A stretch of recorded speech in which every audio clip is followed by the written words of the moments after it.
Que ya hay 23, 38 personas, entonces creo que ya podemos comenzar.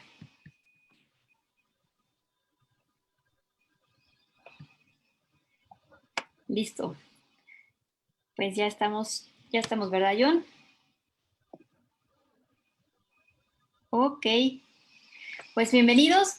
Hola, ¿qué tal? Yo soy Iris Flores y les damos la más cordial bienvenida a este ciclo de conferencias Ciencia desde Ciencias. En específico, el de los miércoles, que es una serie de trayectorias en comunicación pública de la ciencia, donde varias personalidades pues, nos compartirán de su experiencia, sus retos, todo en el tema de la divulgación de la ciencia y otros temas relacionados. Y en esta ocasión, pues agradecemos la participación de la doctora Gabriela Frías, comunicadora de la ciencia del Instituto de Ciencias Nucleares de la UNAM, y pues del doctor Gerardo Herrera Corral, que él es investigador del Centro de Investigación y Estudios Avanzados del CIMBESTAF del IPN. Gaby, Gerardo, pues bienvenidos. La verdad es que es un gusto poder tenerlos juntos. Ya habíamos tenido a Gaby hace un par de semanas, pero Gerardo, teníamos pendiente esta charla desde antes de la pandemia y pues honor que me dan para tenerlos a los dos. Y bueno, pues la verdad nos congratula mucho poder platicar justo de tu experiencia en el CERN, que como lo hemos platicado en corto y para los que no sepan, el doctor Gerardo pues participa en este gran laboratorio desde hace muchos años y además pues ha escrito varios libros que si me permiten, pues los que no conozcan, les voy a leer un poco de su semblanza, dado que pues la verdad sí la admiramos y esperamos que esta charla pues también pueda ser de inspiración para otros chicos que también nos están viendo, porque no solo es para la facultad, tenemos audiencia de otros estados de la República, de a nivel bachillerato, inclusive el Club de Ciencia, que también estuvimos colaborando con ellos en algún momento, pues también nos acompañan. Y de manera general, el doctor Gerardo, pues es físico de partículas, él es originario de Chihuahua, es profesor titular del Departamento de Física del CIMBESTAF, colabora en ALICE, que es el Large Ion Collider Experiment, que es uno de los 4 experimentos más importantes del Gran Colisionador de Hadrones en Ginebra, Suiza, que ahorita nos va a platicar el detalle de esta experiencia de vivir y de estar entre Francia y Suiza. Forma parte del Sistema Nacional de Investigadores del SNI del CONACYT, nivel 3, y algo bien interesante y también digno de admirarse es que ha sido uno de los más jóvenes en la historia de obtener este máximo nivel. Ha sido galardonado con diferentes premios, como el Premio de Investigación Científica de la Sociedad Mexicana de Física. También tuvo la distinción Mente Quo de Discovery Channel en la categoría Universo, entre otros. Recibió la distinción Crónica, que otorga el premio La Crónica de hoy, y también la revista Quién lo consideró como uno de los 50 personajes que transforman a México. Así que pues es un honor, Gerardo, poder que nos platiques esto, todo, cómo has estado poniendo tu granito de arena para transformar a México. Y actualmente Gerardo forma parte de la propuesta occidental para el diseño de la construcción del nuevo acelerador Future Circular Collider, que ahorita también Gaby nos contará un poquito de una nota que salió por ahí. Y pues es un reconocido divulgador de la ciencia que frecuentemente pues imparte pláticas, ha publicado diferentes artículos, y algo que yo lo considero mucho la joya de su corona, porque también con eso de manera personal puso esa semillita con sus libros. Tiene varios libros como el de Entre Quarks y Entre Quarks y Iones Mexicanos en el CERN, el Gran Colisionador de Hadrones, historias del laboratorio más grande del mundo, el Higgs y el universo líquido y el Gran Colisionador de Hadrones, Universo, la historia más grande jamás contada, El azaroso arte del engaño, que es un título que llama mucho la atención y se los invito a que lo lean, y Agujeros negros y ondas gravitacionales, una mirada profunda al universo. Quise ser muy breve y además de platicar pues lo que yo he aprendido con ustedes, Gerardo y Gaby, y pues para mí es un honor que puedan estar ahorita platicando en esta charla. Así que pues Gaby, te cedo la palabra para que tú pues nos puedas dirigir con esta charla con Gerardo de lo que ha sido su experiencia en el CERN. Pues muchísimas gracias, Iris. Es verdaderamente un placer para mí estar contigo y con Gerardo. Gerardo es un muy querido amigo mío ya desde hace varios años. Y además, yo lo admiro muchísimo desde que supe por primera vez sobre él y sobre su trabajo. También quiero aprovechar para decirles que es un placer estar en la Facultad de Ciencias de la UNAM y yo soy matemática egresada de la FAC ya hace muchos, muchos años. Pero bueno, pues hoy vamos a platicar de algo interesantísimo, que es la vida y el trabajo de Gerardo Herrera. Bienvenido, Gerardo, nuevamente. Y la primera pregunta que te quiero hacer es, bueno, ¿cómo decidiste qué carrera ibas a estudiar? Yo sé que estudiaste ingeniería física. ¿Por qué elegiste este camino? Eso es, bueno, primero muchas gracias por la invitación a la Facultad de Ciencias, a Iris y a ti, a Iris, por la presentación generosa que hace de mí y por darnos la oportunidad de conversar un poquito sobre esto que pueda ser eventualmente interesante, útil para jóvenes que tengan algún interés en seguir una carrera científica, ¿no? Muchas gracias por el espacio. Y sí, ¿cómo es que llegué a estudiar ingeniería física industrial, fue mi carrera? En realidad es un camino sinuoso. Yo soy técnico agrícola. Yo estudié para técnico agrícola en un centro de estudios tecnológicos agropecuarios como carrera terminal. No tenía el bachillerato. Esa fue mi carrera terminal. Pero durante el tiempo en que estudiaba para ser técnico agrícola me di cuenta del gusto que yo tenía por las matemáticas. Fui un autodidacta de las matemáticas, curioso de las matemáticas. En algún momento leí en alguna parte que el cálculo diferencial era la más alta concepción, el más alto logro, el clímax del espíritu humano, y entonces no pude con la curiosidad y me dediqué a estudiar por mi cuenta cálculo diferencial e integral.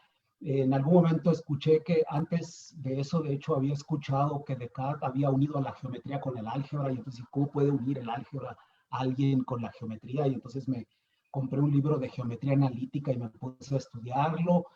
Y esa curiosidad por las matemáticas acabó de alguna manera de tope con un folleto que me proporcionó un profesor de la escuela, el profesor Mario Ruiz Romero, quien le agradezco mucho por su guía, quien me mostró un tríptico, y en ese tríptico, en la parte de atrás, estaba una figura asombrosa que siempre me ha llamado mucho la atención. Era el dibujo de una superficie que tiene una sola cara, ¿no? Y uno nunca se hubiera podido imaginar que se pueda pensar en una hoja, pero que tenga solamente una cara, no las dos, de las que aparentemente no nos podemos deshacer. Entonces la cinta de Mobius me inquietó también mucho, y se trataba de un tríptico de la Universidad de Nuevo León, de manera tal que me inscribí en la Universidad de Nuevo León. Era lo más cercano que había para estudiar matemáticas. Sin embargo, mi padre me había ya dicho que no podría financiar mis estudios, no tenía la posibilidad de hacerlo. Estaba ya un hermano estudiando por delante y no había más recursos para mí. De tal suerte que estaba en la zozobra pensando cómo hacerlo cuando mi hermano mayor terminó la carrera de ingeniero agrónomo a la edad de 20 años, un tipo excepcional. Mi hermano mayor fue realmente extraordinario en su carrera académica, y él fue quien me ofreció el apoyo para seguir estudiando. O sea, un jovencito niño de 20 años financió mis estudios, mi hermano mayor. Y entonces, pues le agradecí mucho, pero él sí puso la condición de que si él iba a financiar, entonces no sería en la Universidad de Nuevo León, sino en el TEC de Monterrey. Por supuesto becado, por supuesto becado. No significa esto que tuviera muchos recursos. Mi hermano comenzó a trabajar en el momento en que yo entré al TEC de Monterrey. Tuve una beca del Tecnológico, tuve un préstamo del Tecnológico de Monterrey, tuve una beca de sostenimiento y tuve el apoyo de mi hermano. Y entonces en el Tecnológico de Monterrey no había matemáticas, así que me tuve que dedicar a estudiar lo más cercano que había, que era ingeniero físico industrial. Es así como llegué a la carrera de ingeniero físico industrial, como un compromiso entre lo que se podía hacer y lo que se quería hacer. Algo que agradezco mucho porque al final de cuentas acabé en el Centro Europeo de Investigaciones Nucleares, en donde las habilidades de la ingeniería son fundamentales también, aparte de las de la física, ¿no? Esa combinación entre la física y la ingeniería. Antes de tocar el... Sí, sí.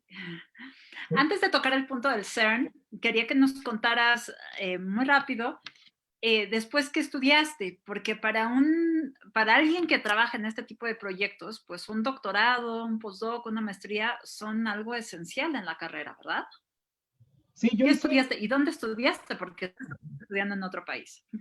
Bueno, yo hice después la maestría en física teórica, me seguía sintiendo atraído por las matemáticas, hice una maestría con un profesor de Polonia, Bogdan Mielnik, un trabajo de mecánica cuántica muy bonito en el Centro de Investigación y Estudios Avanzados, y terminando la maestría me fui a hacer el doctorado a Alemania, a la Universidad de Dortmund, en Alemania, que era participante de un experimento ya en física de altas energías, física de partículas elementales, de un experimento en el laboratorio alemán, que es el DESI, que se encuentra en Hamburgo, el Deutsches Elektronensynchrotron. Ahí se encontraba en su momento un experimento muy exitoso que se llamaba Argus, que estudiaba la colisión de electrones contra positrones a una energía de 10 gigaelectronvolts.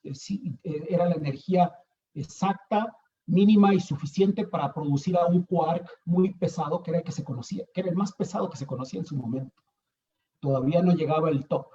El bottom era el quark más pesado en su momento, y este experimento tenía la gran virtud de producirlo en reposo, es decir, era la energía justa y necesaria para producirlo, de tal manera que aparecía ahí en el punto de interacción como una palomita que explotaba, y ahí se quedaba y se prestaba para hacer estudios extraordinarios con él. Ahí realicé mi doctorado en el experimento Argus.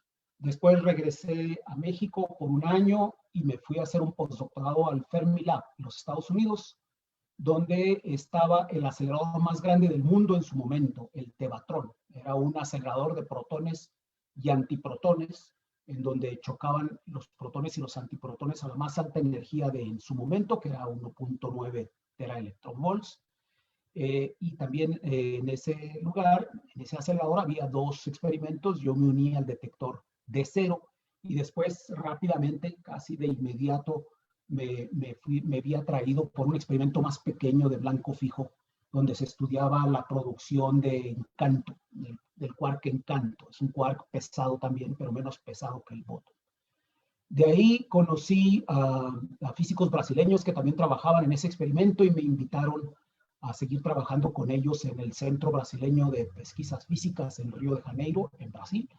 Me fui un par de años a Río de Janeiro para seguir trabajando en ese experimento, y luego regresé a México por ahí en el 97 para ya unirme desde México al Gran Colisionador de Hadrones, desde el 94, unirme al Gran Colisionador de Hadrones a través del experimento ALICE.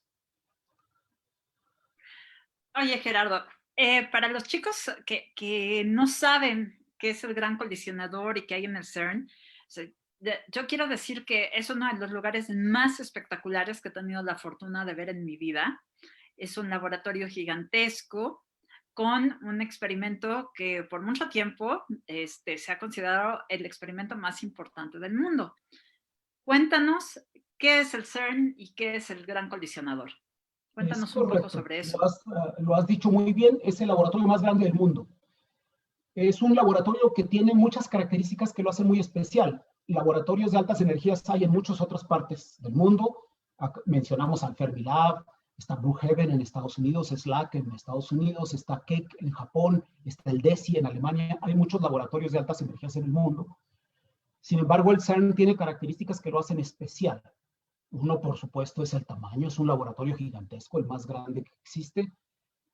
Alberga al acelerador de mayor energía en el mundo. Tiene los experimentos de avanzada. No hay otro lugar en el mundo que esté estudiando las colisiones que se estudian ahí con esa energía, etcétera, etcétera, etcétera. Hay experimentos de muchos tipos de antimateria. Hay una fábrica de antimateria. Hay una gran cantidad de cosas en el CERN. Pero no me gustaría dejar de mencionar que uno de los aspectos que lo hacen interesante al CERN es la manera como nace y su vocación humanista. A mí me gustaría mucho mencionar eso porque es un aspecto interesante que le da una atmósfera, que le da un espíritu especial al Centro Europeo de Investigaciones Nucleares. Nació en 1954, después de la Segunda Guerra Mundial, y nació como un esfuerzo de los países europeos que habían estado en conflicto, que habían estado en guerra. Nació como un proyecto para retener a su gente que estaba emigrando a los Estados Unidos, por un lado, pero también para ponerse a trabajar alrededor de los fines pacíficos de la energía nuclear. Por eso es el nombre de Centro Europeo de Investigaciones Nucleares. Acababa de explotar una bomba atómica en Hiroshima y en Nagasaki. Y de manera tal que nace el CERN para atraer a los franceses y a los alemanes y a los italianos y a los ingleses a trabajar en un proyecto común. Eso le da un carácter muy especial porque el CERN sigue conservando esta idea humanista de invitar a las naciones del mundo, invitar a los físicos a trabajar en una disciplina que es de todos, que es la física, ¿no? Y todo eso le da al CERN un espíritu especial. Es un laboratorio distinto. Es un lugar espectacular, como tú bien lo muestras, para trabajar, además por todas las razones técnicas de las que podemos hablar luego, ¿no? Sí, cuando yo tuve la oportunidad de ir, fue una experiencia única. Yo fui como comunicadora de la ciencia y una de las cosas impresionantes es que uno se sienta en el verano en una terraza que hay al aire libre, con el Mont Blanc atrás de fondo, que es una montaña, la montaña más alta de Suiza, si no me equivoco, y una de las más altas de Europa. Es enorme. Y entonces uno está rodeado de gente de todo el mundo, oye todos los idiomas posibles en las mesas de alrededor. Además hay físicos espectaculares paseando por ahí todo el tiempo, varios premios Nobel. Dicen que Stephen Hawking andaba paseando por ahí en su silla de ruedas. A mí nunca me tocó verlo, pero sí me tocó sentir esta atmósfera espectacular donde además es un centro que se preocupa por entrar en la interdisciplina. Les gusta tener artistas ahí que hacen obras, tienen muchas iniciativas para gente, para invitar a la gente de todo el mundo a acercarse. Y yo te quería preguntar, ¿cuál es tu labor ahí y cómo es ir como mexicano a un lugar como este? Porque verdaderamente es el centro, uno de los grandes centros de la investigación científica del mundo. Es verdaderamente muy impresionante.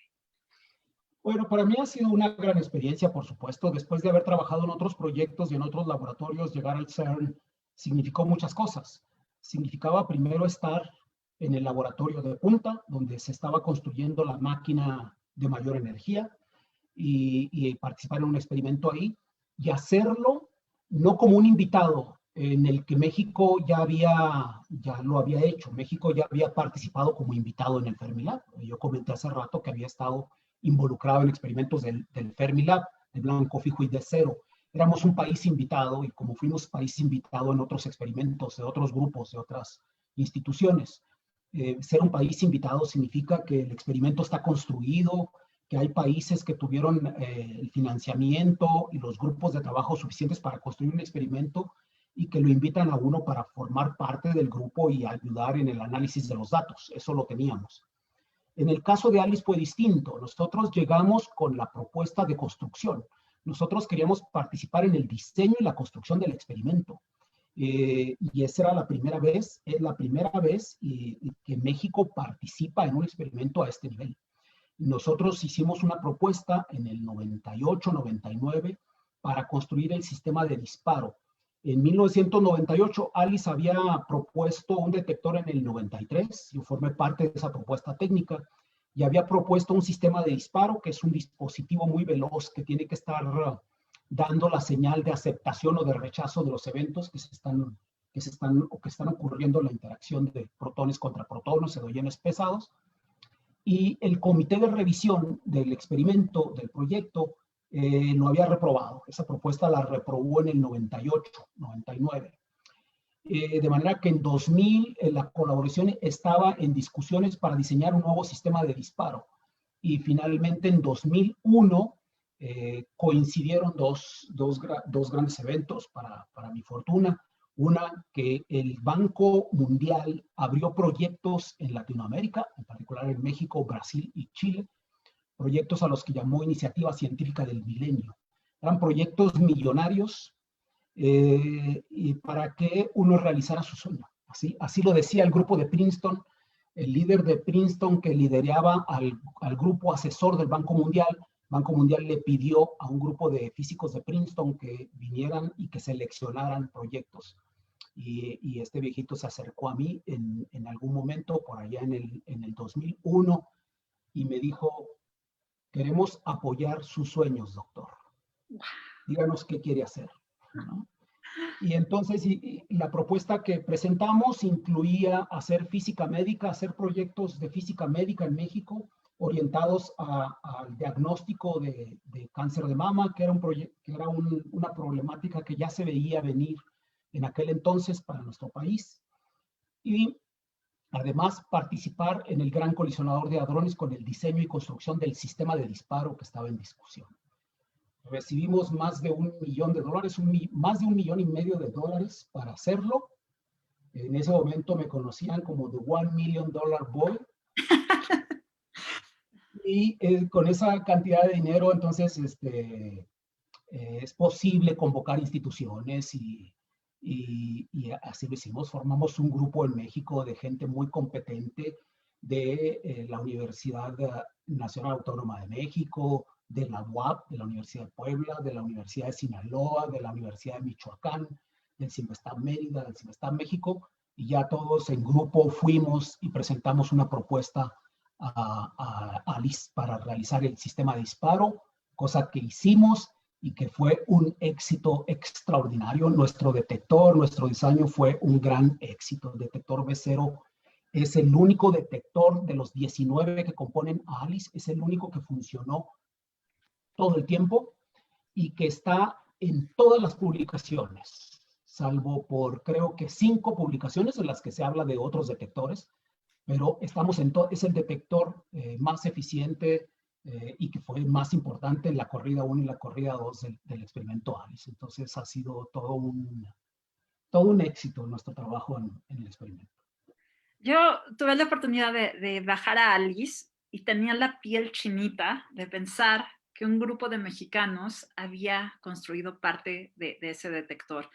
La experiencia de bajar a verlo es muy linda porque uno baja varios metros en un elevador y entonces ve este detector rojo con puertas rojas. Bueno, en ese momento estaba abierto cuando yo bajé, porque uno no puede bajar cuando el aparato está prendido.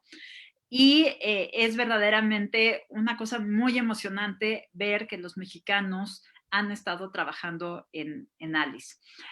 Y una de las cosas que quería mencionar es que esta semana justo salió una nota en Gaceta UNAM acerca de que se está haciendo una segunda versión de este detector B0, un trigger, que si no me equivoco sirve de alguna manera para alertar a ALICE y al aparato en general de que hay un evento interesante en el LHC. Entonces es una cosa muy importante y todo el proyecto de ALICE es muy bonito, y Gerardo fue una de las personas que gestionó y, como él mismo dijo, creó este grupo de gente, incluso trayendo gente de otros países a México para participar en este proyecto, como el doctor Guy Paich, que es croata, que ahora está en el Instituto de Ciencias Nucleares de la UNAM.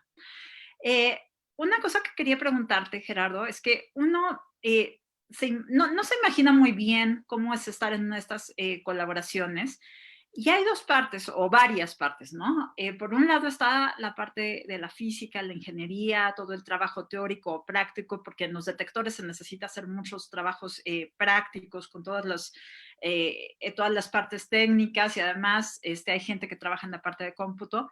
Pero por otro lado, hay un gran trabajo de gestión internacional para que estos proyectos funcionen, porque como tú mismo dijiste, son proyectos muy caros, son proyectos que necesitan a mucha gente y necesitan apoyo de los países. Y tú has hecho un gran trabajo de gestión para la colaboración mexicana en el CERN. ¿Nos puedes contar un poquito de eso, aparte del $1 Million Boy? Sí, trabajar en un proyecto así involucra efectivamente varios aspectos, quizá tres, depende cómo uno los quiera ver. Uno, la parte técnica, en la que se presentan retos muy concretos. Por ejemplo, nosotros tuvimos que diseñar un detector que tuviera una resolución de picosegundos, una resolución temporal de picosegundos. Picosegundos son 10 a la menos 12 segundos, es decir, un dispositivo extremadamente veloz. Y lograr esa resolución implicaba trabajo técnico, imaginación, pruebas, realizar prototipos, probarlos, volver a hacerlos, de manera tal que está toda esa parte técnica.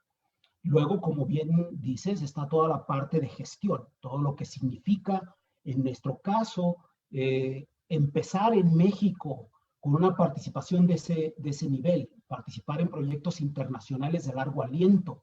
Eso significaba rebasar sexenios, rebasar políticas nacionales, ¿no? Que como vemos cambian a cada rato y que no permitirían y hacen muy difícil el adquirir compromisos internacionales. Toda esa parte de gestión es fundamental. Pero fíjate que quizá la más difícil, la tarea más difícil, la que reclama muchísimo más de las personas, de los físicos, son los aspectos humanos. El conservar a un equipo trabajando junto por años en un proyecto es algo extraordinariamente difícil. Uno no se lo hubiera imaginado, ¿no? Uno yo cuando platico a veces de estos proyectos con los jóvenes, casi todo el mundo está pensando en los sacrificios que significa la parte técnica. Es decir, lograr un dispositivo capaz de responder de inmediato con una resolución temporal extraordinaria cada 25 nanosegundos, es decir, cada 25 milmillonésimas de segundo, con una electrónica extraordinaria, etcétera, etcétera, etcétera. Eso es algo, se lo imagina uno como algo difícil y demás. Y sin embargo, puedo decir que el equipo de mexicanos de muy alto nivel fue resolviendo los problemas como se fueron presentando y uno lo logra, uno lo puede hacer. Implica sacrificios, esa parte técnica implica los sacrificios que todo el mundo entiende cuando uno habla de sacrificios, ¿no? Lo entiende, sí, pues son los fines de semana, sí, los fines de semana en el laboratorio, las noches enteras haciendo mediciones, dejar a la familia, separarse de la familia porque uno está involucrado en un proyecto, sí, son los sacrificios. Pero las relaciones humanas, las relaciones humanas representan el 80 o el 90% de la dificultad, porque los equipos están hechos de seres humanos con pasión, con deseos, con inquietudes, y es extremadamente difícil mantener a un equipo de 15 o 20 investigadores juntos por 20 años, que es el caso de nuestro grupo. Nuestro grupo tiene ya más de 20 años, 25 años. Al principio era un grupo más pequeñito, era más fácil, digamos, pero digamos ya un grupo grande haciendo impacto en el experimento de 20 investigadores y 20 estudiantes, y mantenerlo junto, coherente, resolviendo todo, es algo extraordinariamente difícil, y eso implica sacrificios, y esos son verdaderos sacrificios, no los fines de semana, no son las noches en vela, no.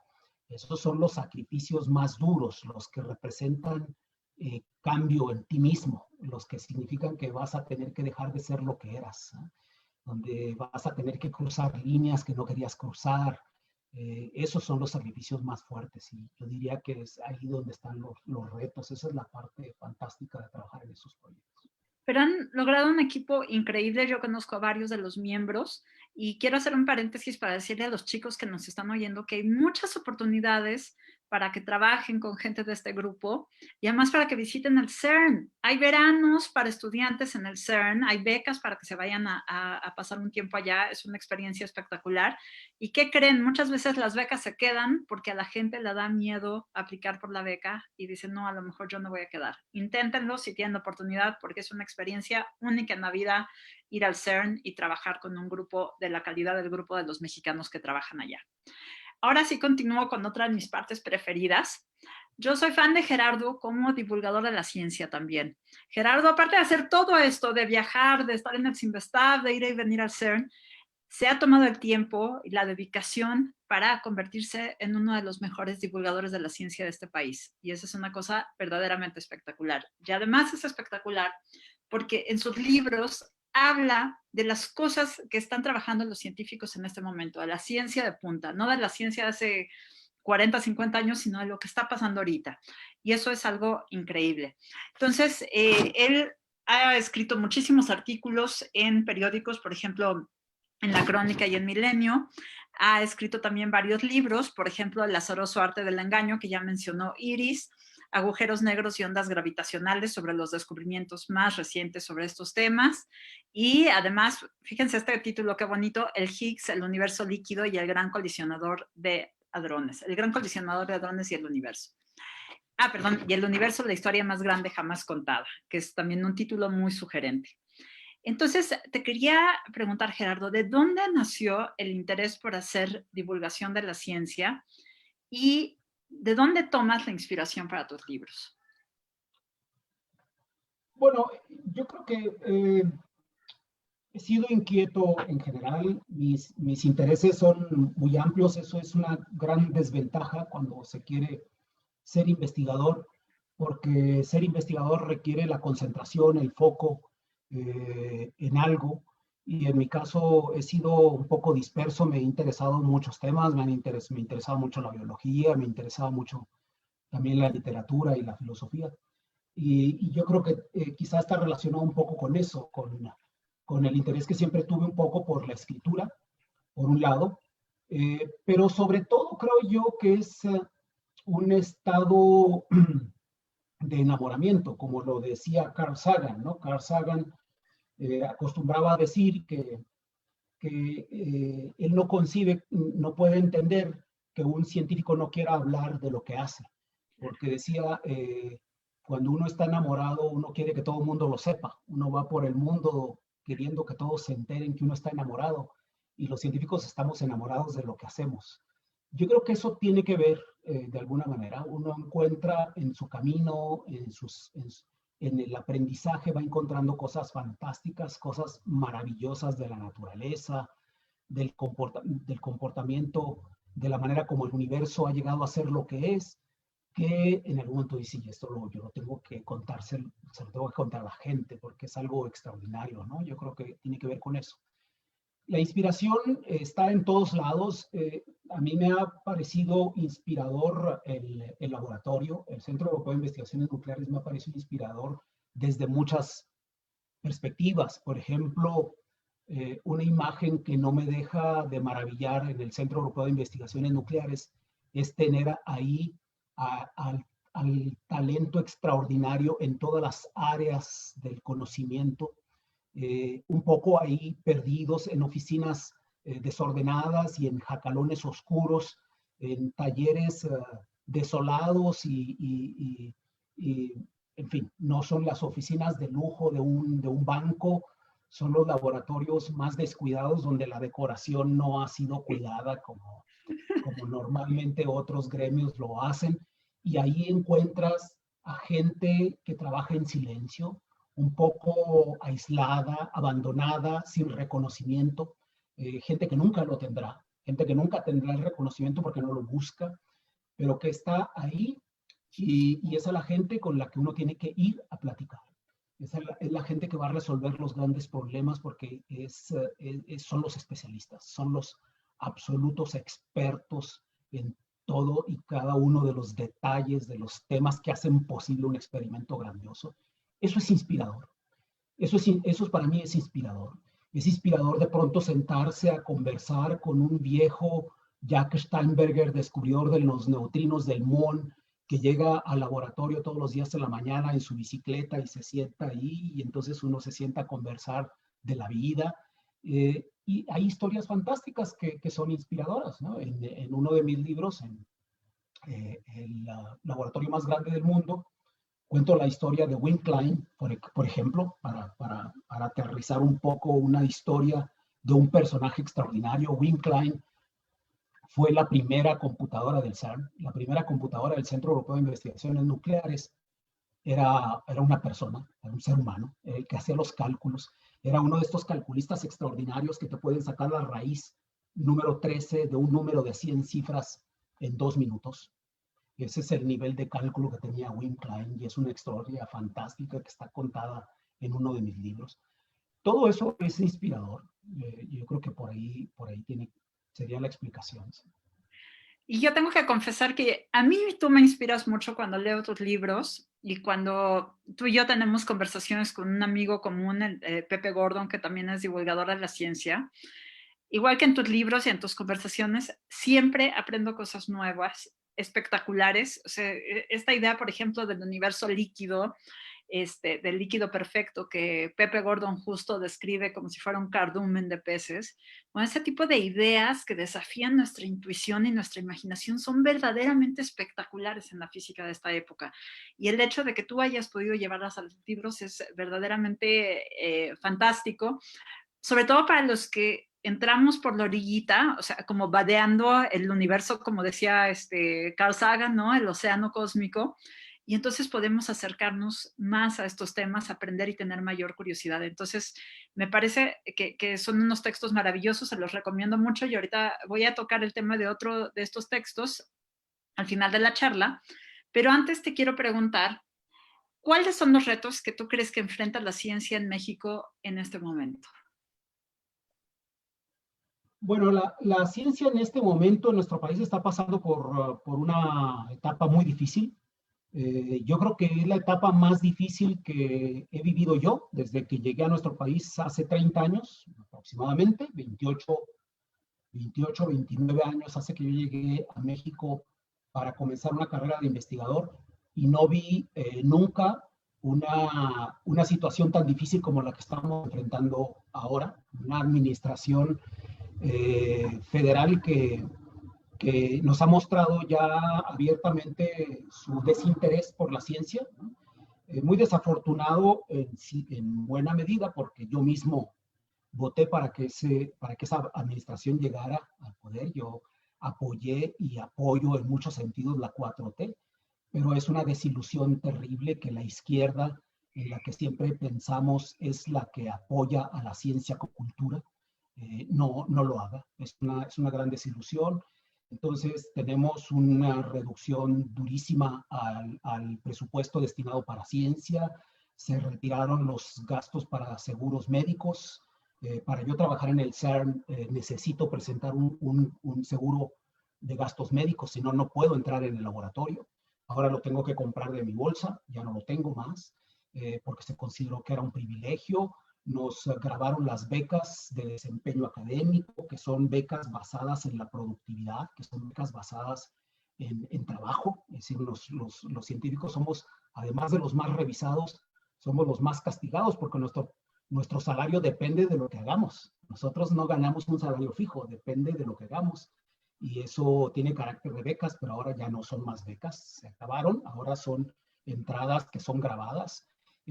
Nos han quitado fideicomisos, que eran lo que nos posibilitaba hacer proyectos multianuales de largo aliento. Aquí aprovecho para decir que el CERN es lo que es gracias a que tiene fideicomisos. O sea, un detector que se empieza a construir en el 93 para empezar a funcionar en el 2009 no podría funcionar sin una cuenta en la que puede ir administrando sus recursos según sus necesidades. Eso se llama fideicomisos. No los tenemos más. Ahora estamos otra vez sujetos a los 4 o 5 meses del año en los que hay recursos. No tendremos más la posibilidad de rebasar años administrativos ni sexenios. Se ha quitado el Sistema Nacional de Investigadores a nuestros colegas de las universidades privadas. Eso significa un retroceso enorme, porque reduce la capacidad de investigación del país, ahora somos menos de los que éramos, porque la gente tiene que ganarse la vida de alguna manera y de eso se va en detrimento de su actividad de investigación. En fin, son medidas tras medidas. Quizá la más grave de todas, para mí la más dura, aparte de una administración que yo apoyé, la más dura es un discurso de odio, un discurso innecesario en contra de la comunidad científica, que no encuentro la razón de ser de ese discurso.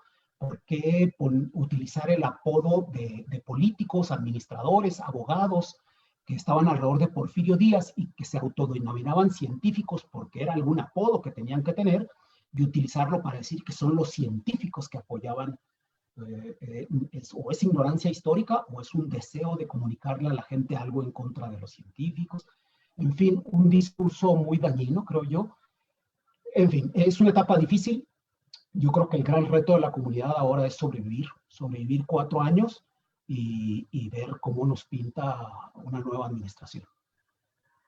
Yo estoy completamente de acuerdo contigo, Gerardo, y creo que has hecho una labor pues fantástica en los medios hablando de estos temas, porque creo que es importante dejar clara la relevancia de la ciencia y la tecnología en esta época, en nuestro tiempo, o en todos los tiempos, pero en México en este momento son cruciales. La ciencia no solamente nos permite entender al universo, sino también transformarlo y lograr cosas increíbles como mejorar la salud de la población. Y eso tiene que ver con mi siguiente pregunta. Mucho tiempo, cuando yo era estudiante, se decía que los que hacían divulgación de la ciencia era porque no podían hacer cosas serias, ¿no? Entonces se veía un poco para abajo. De hecho, a Carl Sagan me tocó eso también. Ese fenómeno se llama saganización, cuando alguien ve para abajo un científico porque hace divulgación. Pero yo creo que en este momento histórico, con la pandemia que estamos viviendo, con esta crisis de salud a nivel mundial, la divulgación de la ciencia tiene una relevancia muy especial. Y aquí siempre me acuerdo de tu libro del azaroso arte del engaño, porque además uno tiene que tener un pensamiento crítico desarrollado, ¿no? A veces incluso se puede usar la estadística, la probabilidad y otros temas para engañarnos y hacernos caer en cosas que no necesariamente son ciertas. Entonces uno tiene que estar muy atento a lo que le presentan los medios, al pensamiento crítico y a decidir qué hacer o qué no hacer. Cuéntanos, ¿por qué crees que es importante la divulgación de la ciencia en este momento histórico? Bueno, yo creo que es muy importante por muchas razones, ¿no? Yo creo que una de ellas es que tenemos que comunicarle a la gente qué es lo que estamos haciendo con sus impuestos, ¿no? O sea, al final de cuentas, una buena parte, no toda, pero una buena parte de nuestros recursos son públicos, son recursos públicos, ¿no?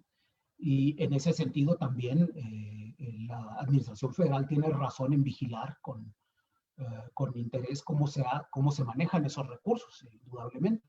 Y de nuestra parte comunicarle a la gente qué es lo que hacemos con esos recursos, cómo se emplean. Esa es una parte de la divulgación, de comunicar a la gente lo que está ocurriendo en el mundo de la ciencia.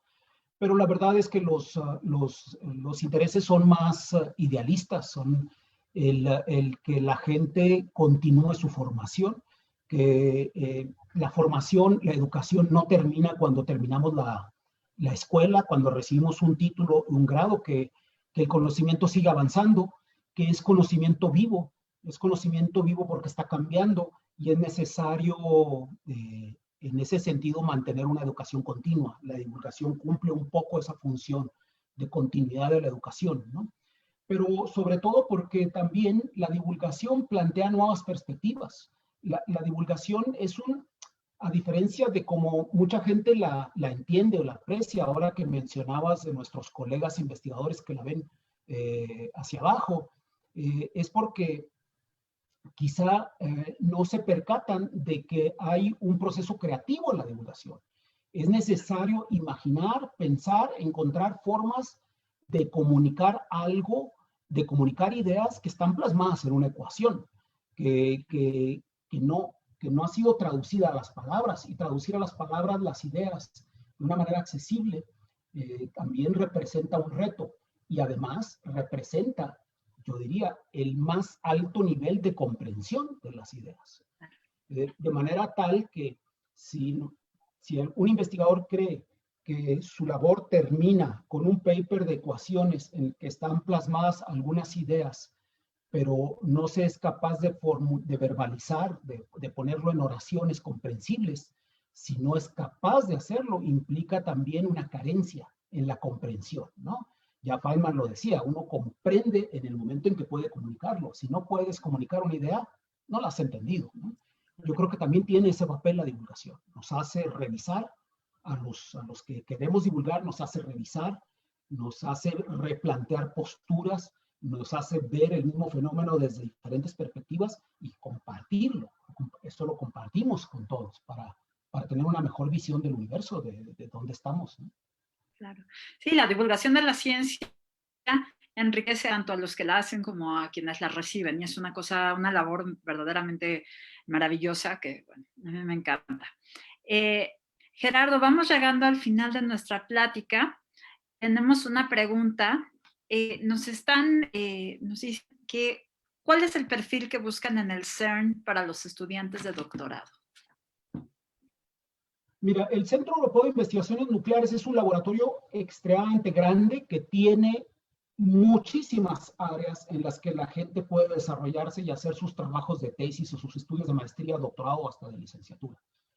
Porque ahí se hace electrónica y hay gente que se dedica a la electrónica, hay doctores en electrónica, hay estudiantes haciendo sus tesis en electrónica, que no estudiaron física, que se dedican a la ingeniería electrónica. Hay mecatrónica, hay ingeniería mecánica de precisión, hay criogenia, yo me he encontrado colegas de física de materiales porque estudian, por ejemplo, nuevos materiales para construir magnetos que no estudiaron física de partículas, ingenieros de potencia.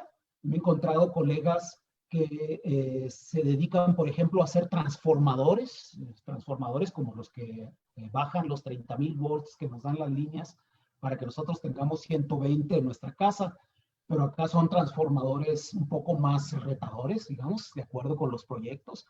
Hay ingenieros en todas las áreas, en computación, hay experimentos, por ejemplo, que estudian la atmósfera. Hay un experimento en el CERN donde se hace incidir radiación de UNAS para estudiar la formación de nuevas moléculas en las nubes. El experimento se llama CLOUD. Hay una fábrica antimateria, es decir, hay una gran cantidad de áreas, física nuclear, electrónica, criogenia, mecánica, vacío, física de alto vacío, etcétera, en donde los estudiantes pueden trabajar, estar en contacto con los especialistas, con laboratorios del más alto nivel para hacer ahí sus estudios. Entonces, lo que yo diría es eso, que tengan en cuenta que no se trata de física de partículas, que se digan, bueno, yo hago no hago física de partículas, entonces no tengo por qué interesarme en el CERN. No. O sea, como tú lo mencionaste hace rato, Gaby, hay artistas en el CERN. Hay artistas que van y hacen una estancia de 4 meses que se les paga para que durante ese tiempo, durante su estancia en el CERN, hagan una obra de arte. Y al final de su estancia, presentan en el auditorio donde todo el mundo se reúne cuál es su perspectiva de laboratorio y cuáles son las obras que él realizó durante su estancia, obras de arte, ¿no? Es decir, hay una gran actividad diversa en el CERN que ofrece a la gente que quiera, pues quien quiera entrar en esta atmósfera de colaboración internacional, de diversidad científica, de conocimiento, etc. Y yo les digo por experiencia que si realmente quieren visitarlo, ir, lo van a lograr. Yo también fui como comunicadora de la ciencia un par de veces. Hay gente que va como maestros de física. En fin, hay una gran variedad de profesionales que pueden trabajar de cerca con el CERN. Incluso yo diría que gente como abogados o gente de otras áreas también encontraría espacio en estas colaboraciones internacionales. Gerardo, preguntan si hay algún link donde se puedan ver estas ofertas. Yo les puedo decir que generalmente en México, en los Facebooks y Twitters de los institutos de la UNAM, de física, de ciencias nucleares, no sé si también en Cinvestav, se publican las convocatorias de vez en cuando. Sí, pero también hay que se pueden pueden seguir al CERN en Twitter. El CERN está publicando todos los días. En el Facebook está publicando las convocatorias. Vayan al portal del CERN. Ahí salen las convocatorias para los programas de maestros. Hay programas de maestros que hacen estancias durante el verano. Hay programas de estudiantes de verano, que no tienen que ser maestros, sino que estudiantes que van. México tiene posiciones ahí para estudiantes mexicanos. Hay convocatorias para arte. Ya tuvimos a una mexicana que ganó uno de estos, que fue finalista en una de estas convocatorias. Ale de la Puente. Ale de la Puente fue invitada por el CERN por haber estado en la final, aunque no hizo la estancia. Estuvo en la final y estuvo en proyectos con el CERN. Ya ha hecho varios proyectos de arte con el Centro Europeo de Investigaciones Nucleares. Ale de la Puente es artista plástica. Y están las convocatorias están en el portal, en el Twitter del CERN, en el Facebook del CERN, en fin, síganlo. Esa sería la manera. Los maestros pueden aplicar para High School Teachers, que fue uno de los programas que yo tomé, que es fabuloso porque uno va a vivir al CERN. Adentro del CERN hay unos departamentos donde vive uno y aprende todo lo que quieren saber y lo que quisieran saber en el futuro sobre el colisionador de hadrones. Y es maravilloso porque lo pueden visitar si es que en ese momento está abierto el aparato. Bueno, Gerardo, pues te quiero agradecer enormemente por una plática deliciosa. Yo, como siempre, disfruto muchísimo platicar contigo. Espero que los chicos de la facultad también lo hayan disfrutado con nosotros. Y ha sido un placer estar con ustedes en Ciencia desde Ciencias. Querida Iris, muchas gracias por la invitación. ¿No te oímos? Sí, ya, perdón. No, hombre, al contrario, es una delicia y sobre todo, digo, ya conociendo la trayectoria, digo, yo recuerdo cuando Gerardo en mi anterior trabajo, pues nos fue a hablar de física con el libro que acaba de salir y yo pues pensaba que sabía de física, pero bueno, ese día Gerardo nos dio y hablábamos de los neutrones y protones y bueno, lo trajimos por mucho tiempo, pero ya cuando llegamos al CERN es un viaje que también se nos quedó muy pendiente, pero algo que dijiste, Gerardo, y que digo, a lo largo de estos, pues ya más de 5 años que tenemos de conocernos y también de tener una amistad, pues es algo, ¿no? Tú empezaste soñando, empezaste con una idea y fuiste buscando la gente y la gente te fue apoyando. Y creo que hoy día también es algo que los chavos necesitan a pesar de las circunstancias que estamos viviendo, lamentable con la ciencia, que como comunidad, como comunidad científica, lo podemos hacer. Y es justo explicar para qué nos sirve la ciencia. No es que hablemos otro idioma, no es que queramos estar en una burbuja, sino al contrario, tú lo dijiste muy bien, es compartir este conocimiento. Y este conocimiento, digo yo y un par de colegas hemos sido testigos, lo hemos vivido, pero me gustó mucho, mucho la experiencia que tuviste con este doctor que dijo, queremos apoyar su sueño, doctor, ¿qué necesita? Y yo estoy segura que hay muchísima gente que así quiere hacerlo y que con este llamado que podamos hacer de todos de ciencia desde ciencias, lo podemos seguir fomentando con las futuras generaciones, con los chicos que vean, que exploren. Digo, el CERN es una cosa maravillosa, estar en 2 países al mismo tiempo, casi, pues es algo que está pasando y que lo tenemos que continuar y que a sabiendas de bien o mal, como lo estén haciendo ahora nuestras autoridades, creo que juntos podemos continuar con la divulgación del conocimiento, la apropiación de la ciencia en nosotros para ir despuntando, ir despuntando. Yo tengo mucha esperanza y sobre todo pues amigos como tú, Gerardo, que me han enseñado que podemos hacer grandes cosas con la ciencia y pues de antemano agradecerte este tiempo, Gaby también, que tú has sido pues una cómplice conmigo en este ciclo y pues a todos los que también nos estuvieron escribiendo en el chat que desde varios estados también estuvieron viendo, obvio muchos pues decían que también Gerardo pues es inspiración tus libros y todo lo que estás haciendo y pues invitar a la audiencia que sigan estas conferencias porque eso es lo que queremos hacer, sembrar este granito de arena para que pues no dejen de perder ni tampoco sus sueños y la próxima semana tenemos una charla que es de ciencia desde ciencia donde ya hablamos más de un proyecto que de un cultivo de pulpo en Yucatán, por ejemplo, que también se está haciendo en la OMNI de CISAL de la Facultad de Ciencias y pues esa es la forma en que vamos a estar continuando ahora sí que tenemos que difundir lo que estamos haciendo y en este caso pues desde la facultad y de antemano pues les agradezco nuevamente Gaby, Gerardo y a todos los que nos sintonizaron. Nos vemos la próxima semana en este ciclo de Ciencia desde Ciencia en 10 trayectorias de divulgación de la ciencia. Muchísimas gracias. Gracias, Iris. Gracias, Gaby. Un abrazo a los dos. Gracias. Abrazos a ustedes. Bye.